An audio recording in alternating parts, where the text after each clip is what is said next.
তারারে কইতা তারার পিয়াজ চুলানির টেকা। আর আমিও হয়তো ইতালিতে আছি এই মুহূর্তে, আমার টেকাটা আপনারা কিতা চুলানির টেকা হইবা।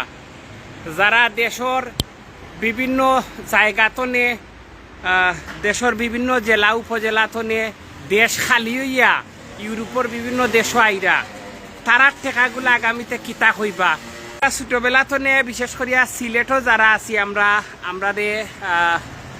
আমরা অনেকে কইতা যে অমুক লন্ডন গেছে গিয়া পিয়াই চুলাইয়ে রে বাবা টেকা বানাইছে। মোটামুটি একটা আল্লাহ তার একটা বালা পজিশনও নিতই। আর অমুক লন্ডন গিয়া রাতারাতি রেবা কথা বেশিয়া মানে মঠ বেশি, মানে এমন এক কথা হওয়ার সামনাই হইলে ফেসবুকও হয়তো এটা রেস্ট্রিকশন আইব যে আর ওটার টেকা এরার মসজিদ মাদ্রাসাতে এই টেকাগুলা লাগাইতা না। অনেকে যারা সিন্নে খাইতা না, এই মুসলমান যারা আছেন তারা হয়তো অনেকটা দেখইন।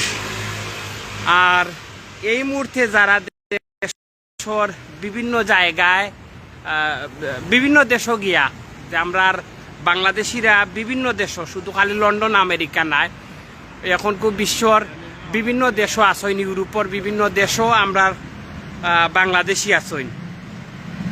আমরার যে টেকাটা হয়তো আগামী দিনে দেশও যাইব, আমরা টেকা তো আর পিয়াজ চুলানির টেকা হইতা নাই। আমরা টেকাটা খালি হয়তো গামবেরি চুলানি, মানে চিংড়ি মাছ চুলানি, অথবা হকারগিরি, অথবা বিভিন্ন ধরনের কষ্টর যে টেকা। আসলে প্রবাস না আইলে জীবনে বুঝতে পারলাম না প্রবাসীর কষ্টার্জিত যে টেকাটা, যেটারে রেমিটেন্স যোদ্ধা খোয়া হয়। অত মনে মনে আগে ভাবতাম মুক্তিযোদ্ধার পরে রেমিটেন্স যোদ্ধা, সহযোদ্ধা, এই যোদ্ধা সেই যোদ্ধা, বিভিন্ন কথাবার্তা আইতো। কিন্তু আসলে আজকে বুঝতে পারতাম রেমিটেন্স যোদ্ধা এই কিতার লাগিয়ে খোয়া হয়।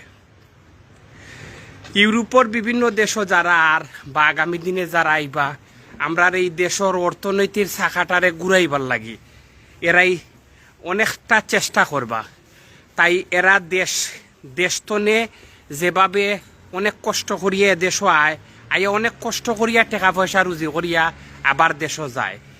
যাইবার সময় যাতে তারারে বাংলাদেশ সরকারে সর্বোচ্চ সম্মান, যেটা নারায়ণগঞ্জের শামীম ওসমান যেটা বলেছিলেন, যে ফুল দিয়ে যেন তাদেরকে বরণ করা হয়।